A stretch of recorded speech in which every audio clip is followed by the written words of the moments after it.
Jai Mata Di. Divine greetings from me, Shridika Pillai, and the rest of the Sadhana team.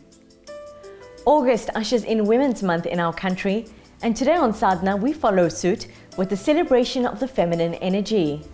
We meet Mother Yogeshwari at the Ananda Kutir Ashrama in Cape Town and pay our respects to the Divine Mother at the Adi Parasati Alayam in Boksburg. Anuradha continues to tempt our taste buds on conscious cooking, and we enjoy the benefits of yoga and scripture too. For more than 50 years, Mother Yogeshwari has dedicated her life to promoting Vedanta and the practice of yoga in Cape Town. Her selfless service to the founding of and growth of the Ananda Kutir Ashrama is indeed phenomenal. Our team spent a morning with the saintly mother recently to learn more about her life and journey to spirituality.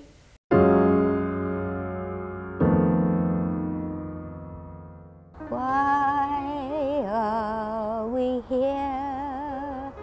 Have you ever wondered, listened and pondered with your inner ear?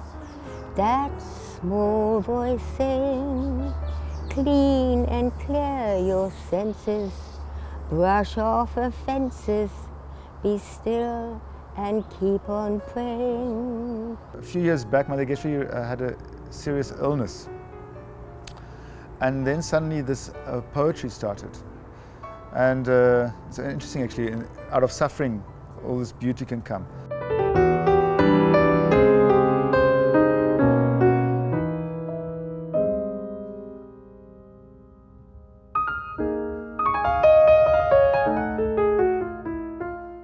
My mother had very strict codes of honor and disciplines and moral code.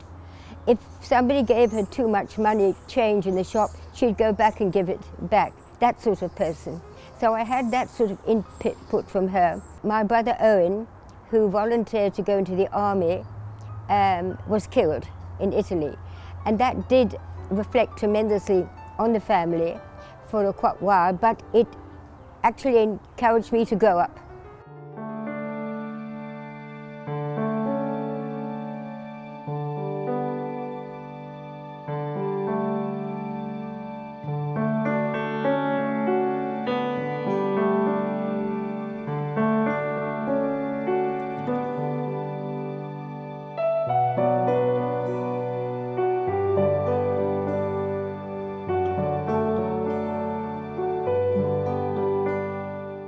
When my youngest son was born in 1963, when I, for the first time, began to wonder about the purpose of life. And I was by then in my 30s. So after that, it was incredible how quickly where things went. I was speaking to a friend of mine whose child used to come and play with mine. And I said, you know, I think I should do gym or something like that and get myself fit and spruce myself up a bit.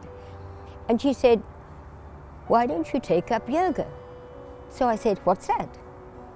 And she gave me a book by Indra Devi, and I was sold immediately on this idea of yoga.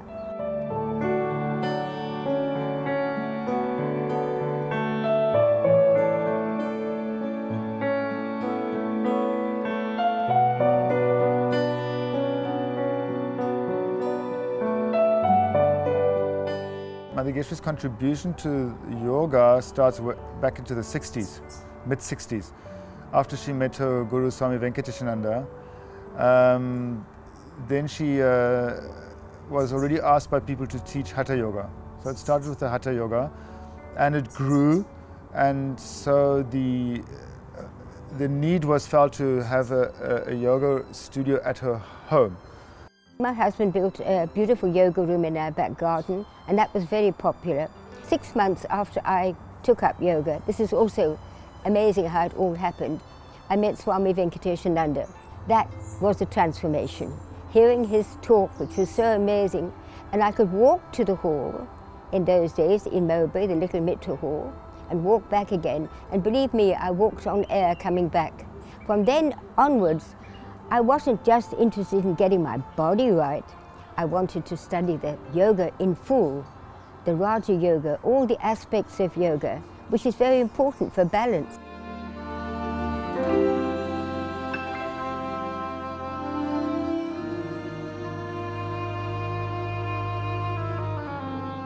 knowing the difficulties she's had in her life, because she's not had such an easy life. It is remarkable to see how she remains so peaceful and centered within herself, and always cheerful, joyous, happy. And from that, we learn and see that it is really possible to be a happy person even in difficult circumstances.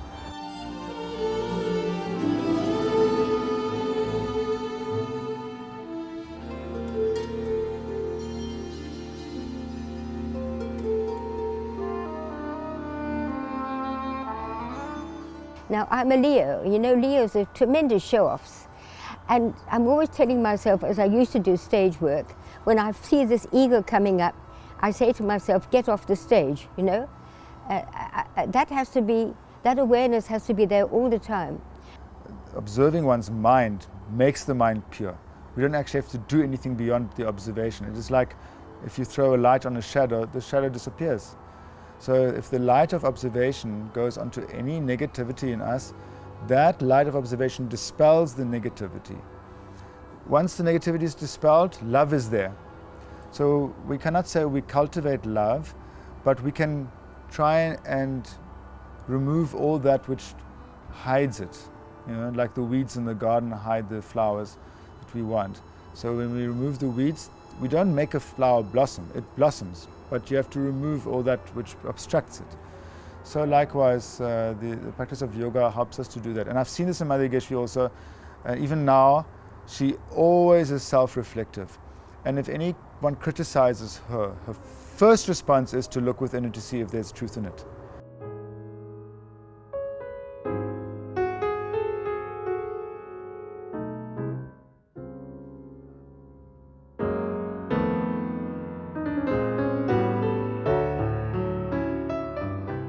What do you do when you walk amongst other people and live your ordinary life?